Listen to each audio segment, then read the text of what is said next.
Salut Fabrice.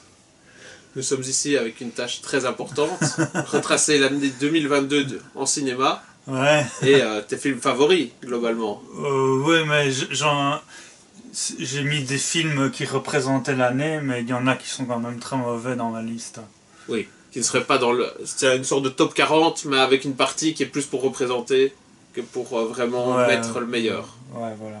Ok, mais on va retrouver quand même des bons films là-dedans. Oui, quand même. Est-ce qu'il y a des chefs-d'œuvre? Ah, des chefs-d'œuvre. Dire à dire peut-être dans l'année, enfin dans le... aussi vite. Donc on y reviendra, mais j'ai vraiment eu un gros coup de cœur pour Asbestas, qui est un film espagnol. Ouais. Avec... c'est une production, donc c'est un réalisateur espagnol, un film espagnol, mais avec deux acteurs français, on verra peut-être tout à l'heure. Et là, j'ai vraiment eu un coup de cœur pour ça, quoi. Très bien. Donc on commence par le pire du meilleur ou par le pire tout court? Par le pire. Par le pire. Les animaux fantastiques, les secrets de Dumbledore. Mais c'est pourri, quoi. Est-ce que c'est le troisième déjà? C'est le troisième, ouais. Je vais t'arrêter au deuxième que j'avais trouvé en dessous de tout. Ouais. Avec, Bah alors le seul suspense, on a la confirmation que Dumbledore est PD, quoi. Ouais. Voilà. C'était pas un grand suspense, mais non, quand même présent. Ouais. J'ai pas grand chose. Je l'ai vu, mais je verrai peut-être les suivants, mais c'est vraiment plaisir coupable, quoi. Qu'est-ce que tu trouves de plaisant dedans? Bah, les petits animaux, je trouve ça... Je retombe en enfance avec ça. Ben justement, dans le même... retomber en enfance. Jurassic World, le monde d'après. Ouais, c'est pourri aussi. Oui, il paraît quand même que c'est en dessous de tout dans le scénario, quoi. Je saurais pas dire lequel des deux est le plus pourri, mais... Voilà. Black Adam, de Joe Collet-Serra. Ouais, c'est le dernier film d'essai. Et en fait, à la fin, la scène après le générique, il y a Henry Cavill en Superman, mais ils ont annoncé, je sais pas si tu suis les news sur internet, qui ne serait plus Superman. Qui ne serait plus Superman, ouais. Oui. Donc c'est la dernière fois qu'on le voit en Superman. D'accord. Et c'était pas déshonorant, mais rien de spécial. Rien de spécial, rien de signaler. Alors, The Greyman de Joe Russo et Anthony Russo. Oui, c'est deux réalisateurs que pourtant t'aimes bien, qui ont fait Civil War, c'est ça, hein? C'est ça. La BD, tu veux dire? Non, le film. Ah oui, oui, le Marvel, quoi. Oui, donc pourtant c'est des réalisateurs que t'aimes. Qui est un bon film, hein, celui-là. Oui, ça. Mais celui-là, c'est avec Ryan Gosling que j'aime pas mal.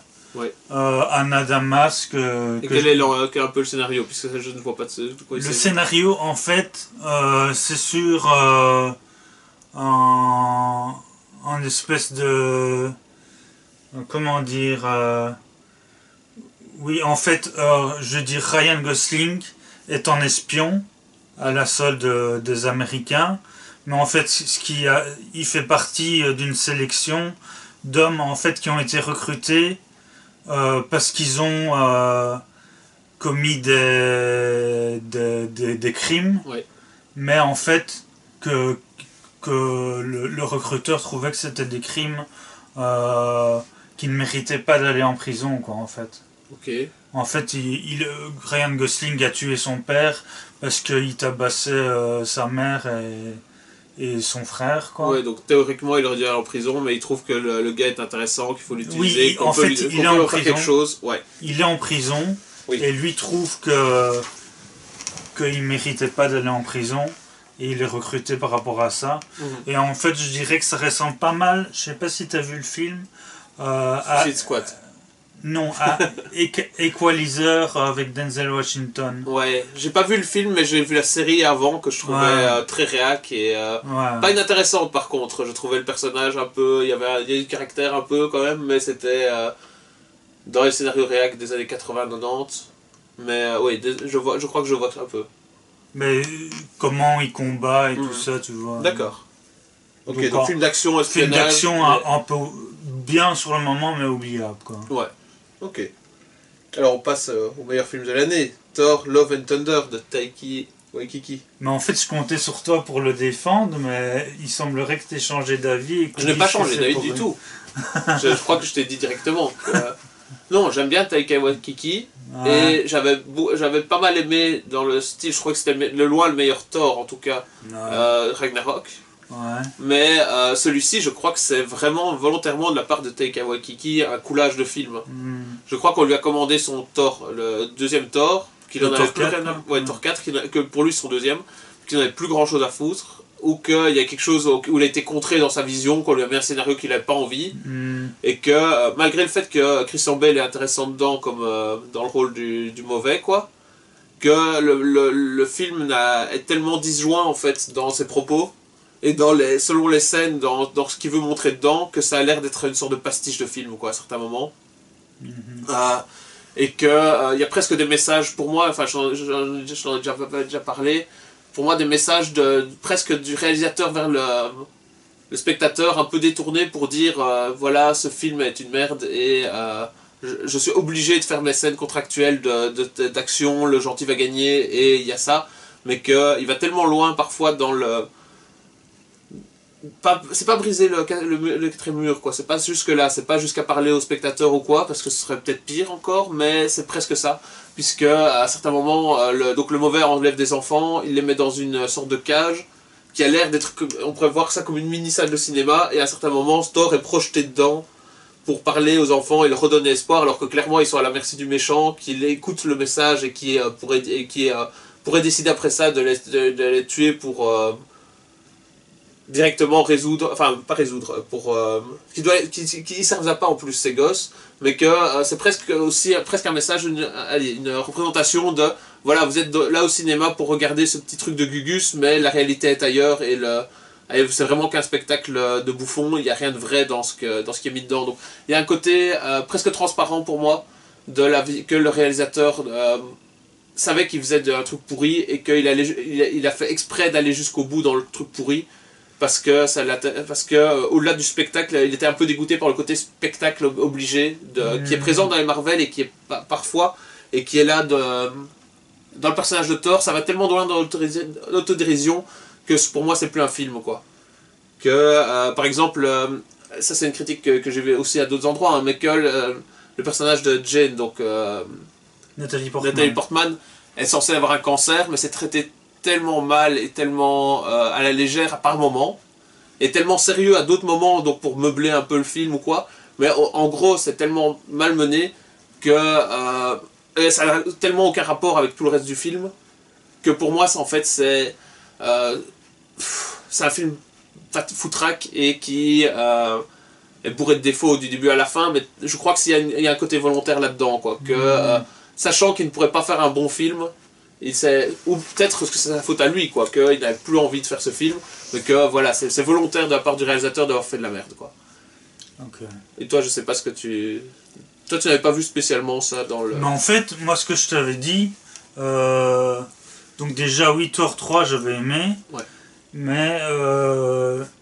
je t'avais dit, en fait, pour moi, j'avais surtout voulu voir le film. Ouais.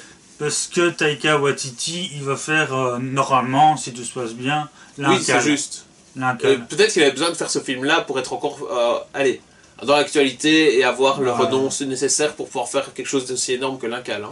Alors moi, je t'avais dit, oui, c'est nul, mais par exemple, Robert Rodriguez, il a fait des trucs nuls et pourtant il a fait Sin City. Mais je crois que Taika Waititi est capable de bon. Ouais. Mais par contre, si on revient juste encore une fois pour le film, ça aurait pas... Il y avait des éléments qui auraient pu faire quelque chose de bien, mais alors il a fallu se concentrer sur un des thèmes. Alors, soit sur Jane, donc le fait qu'elle devient Thor, qu'elle a le marteau et qu'elle peut contrer grâce à ça sa mortalité et le fait d'être malade du cancer. Donc soit de faire un film juste, enfin principalement sur ça et remettre ça de côté, mais ça va vraiment absolument pas avec le scénario du tueur de Dieu joué par Christian Bale. Qui là, s'ils voulaient faire quelque chose de correct par rapport à ça, ils auraient dû aller beaucoup plus loin et beaucoup plus dans le dark. Et que c'était pas, je crois que c'était pas possible. Et je suis même pas sûr que c'est dans les forces de Taika Waititi à ce moment-là, mais d'aller encore plus loin dans le côté sombre et le côté désespéré, quoi. et que il aurait fallu, un peu comme dans justement Ragnarok, a su un peu faire ça, c'était du grand spectacle, mais allez, c'était la même période aussi où il y a eu allez, les Avengers, comment c'était avec l'alien mauve, avec L'alien mauve. oui, le grand méchant Thanos.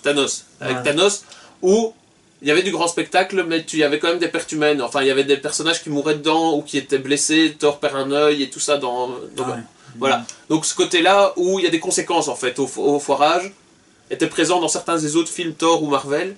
Et ici, c'est de nouveau un film où tu vois qu'il n'y a aucune conséquence en fait. Et donc, avec le thème du tueur de Dieu et du côté presque philosophique, quoi, qu'est-ce que tu es. Enfin, est-ce qu'ils sont légitimes ces dieux? Qu'est-ce qu'il faut en quoi est-ce qu'il faut croire? Est-ce que on peut laisser des surpuissances comme ça exister ou est-ce qu'il faut s'en débarrasser? Tous ces trucs-là. Je pense qu'il y avait du potentiel là-dedans, mais que ça a été sous-exploité par le film et que je crois. Enfin, tu pouvais en faire un film séparé. Peut-être que Thor à ce moment-là n'était même pas le meilleur.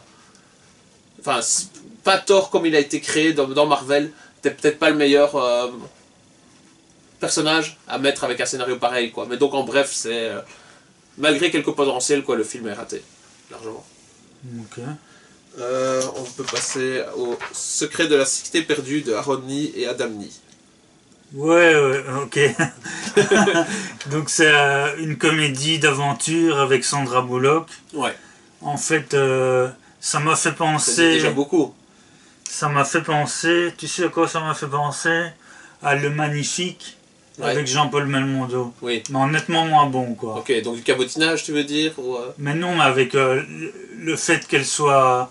En fait, elle est écrivaine, ouais, et avec des romans à l'eau de rose sur des aventures. Et ça m'a fait penser un peu comme Belmondo. C'est bien Le Magnifique, où il joue en écrivain. Je ne l'ai pas vu, donc... en fait, il joue en écrivain, et il s'imagine dans le rôle de l'écrivain, okay, dans le rôle de l'aventurier, quoi, ouais, tu vois. Okay. Sauf que là, elle part vraiment à l'aventure, mais... Oui, ce qui rend ça encore plus ouais, délicat de rendre ça crédible ou ouais, intéressant, quoi. Et il y a Brad Pitt qui joue un petit rôle, ouais, donc c'est un des trucs le plus... le plus acceptable. À la limite, c'est tellement con que tu rigoles, quoi, en fait. Ok. Alors on passe à Scream de Matt Bettinelli-Olpin et Tyler Gillett. Oui, donc moi je suis pas spécialement fan de Scream. C'est toujours dans la lignée de la série Scream qui avait commencé. Oui, il y a nouveau Neve Campbell, il y a nouveau Courtney Cox. Et ils appellent ça Scream tout court, quoi. Donc c'est presque un remake. En fait, non, c'est une suite. Mais non chiffré. Oui, et en fait, du coup, comme ils vont en refaire un nouveau Scream, ils l'appellent Scream 6. Ok. Mais en fait, donc, tu vois, il y a de nouveau Neve Campbell, il y a de nouveau Courtney Cox, David Arquette, mais avec aussi des nouveaux personnages, notamment la bonasse Jenna Ortega. Bien sûr. Donc, qui joue mercredi et qui joue dans X, dont on va parler. Voilà, mais dans Scream, c'est oubliable. Ouais. Très bien. Un talent en or massif de Tom Gormica. Oui, c'est pas terrible non plus, mais c'est quand même intéressant parce que c'est le film avec Nicolas Cage qui joue son propre rôle, en fait. Ok, mais c'est pas nouveau non plus. Nicolas Cage a déjà joué des rôles où il joue, je vais pas dire son propre rôle, mais où il est dans dans des contre-rôles ou des personnages un peu losers ou des choses comme ça. Donc ouais, c'est un peu ok. Et tu trouvais que c'était pas forcément... c'est quoi en gros, il est montré comme justement le meilleur acteur de tous les temps ou c'est plus sur le côté autocritique ou en fait, c'est Nicolas Cage qui se trouve en fait... il est payé par un fan pour passer un peu de temps avec lui. Ouais. Et en fait, il se retrouve dans une histoire que son fan en fait serait un baron de la drogue. Okay. Et du coup, il est embauché par le FBI, quoi. Ok. Ouais. Voilà.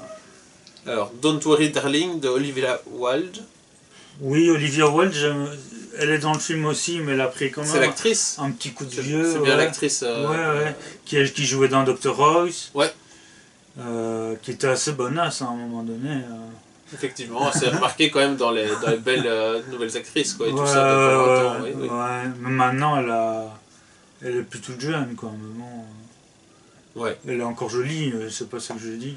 Et quel est le propos du film? En fait, c'est un peu aussi de la science-fiction, et de nouveau, ça m'a fait...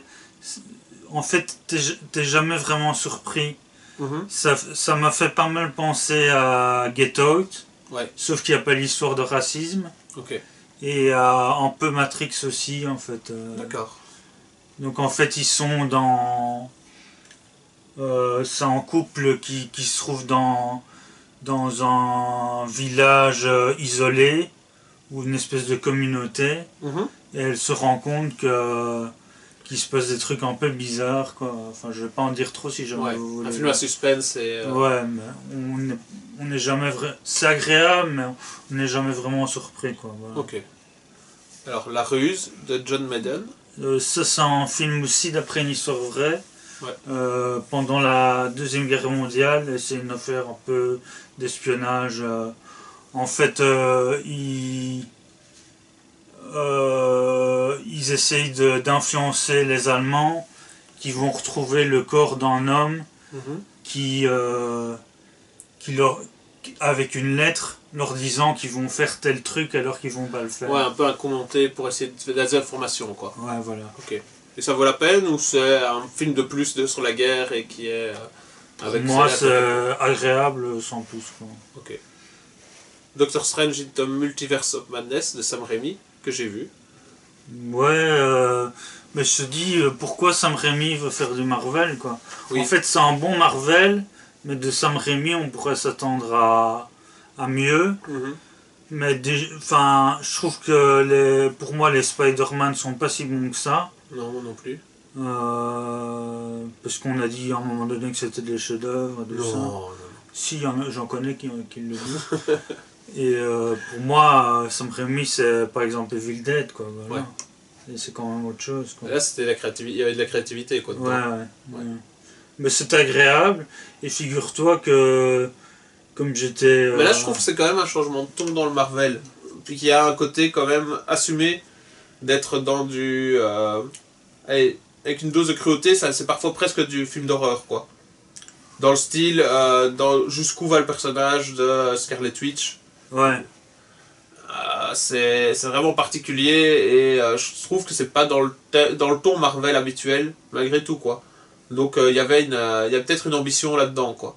Mais je dois dire que j'ai vu les 2 tiers, j'ai jamais eu le courage de regarder la fin quand je m'étais arrêté en route. Et ce que je trouvais par contre, c'était que c'était, même s'il y avait justement ce côté plus cruel, plus dark, il n'y avait aucune surprise dedans.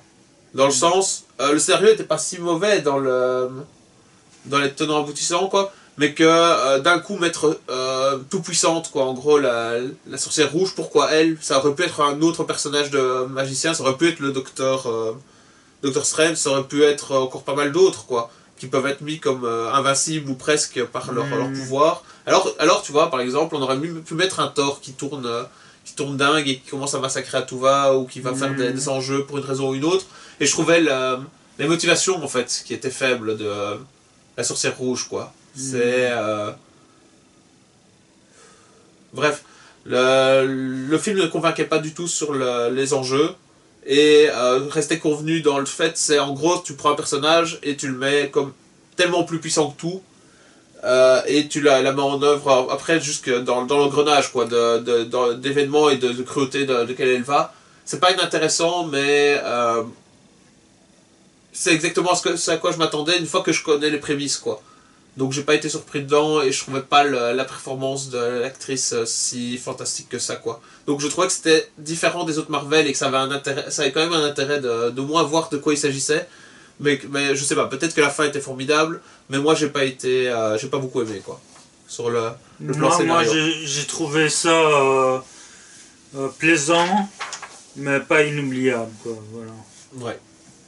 Mais bon, ça se rapproche un peu quand même du côté critique de comics qu'on a vu pendant un temps avec c'est Ellis ou d'autres avec The Boys, avec et d'autres, il y a d'autres auteurs comme ça qui sont capables avec Invincible ou d'autres qui sont capables de mettre des personnages qui vont commettre des atrocités et tout ça quoi. Ouais. Donc là il y avait un peu un rapprochement avec ce style-là de comics qui est un peu pas satire de comics mais de critique un peu critique des super-héros conventionnels quoi. Mais ici ça va pas ça va pas jusqu'à ce niveau-là de scénario ou d'ambition de choses, je pense. Okay. Alors on passe à Black Panther, Wakanda Forever de Ryan Coogler. Ouais, je crois que c'est quand même le meilleur Marvel de l'année pour moi. Ah ouais, quand même. Ouais. Donc moi ça m'intéressait vraiment pas dans le thème. Bon parce que déjà je me suis pas, je l'ai vu mais ça m'intéressait pas grandement le premier Black Panther. Mais que celui-ci était en plus sans l'acteur principal. J'étais pas assez intéressé pour pouvoir me dire ok ça aura un intérêt quoi. Donc toi tu trouves que c'est plutôt un bon film? Je n'irai pas jusque là mais ouais. Je trouvais que en tout cas c'était le meilleur Marvel de l'année quoi. D'accord.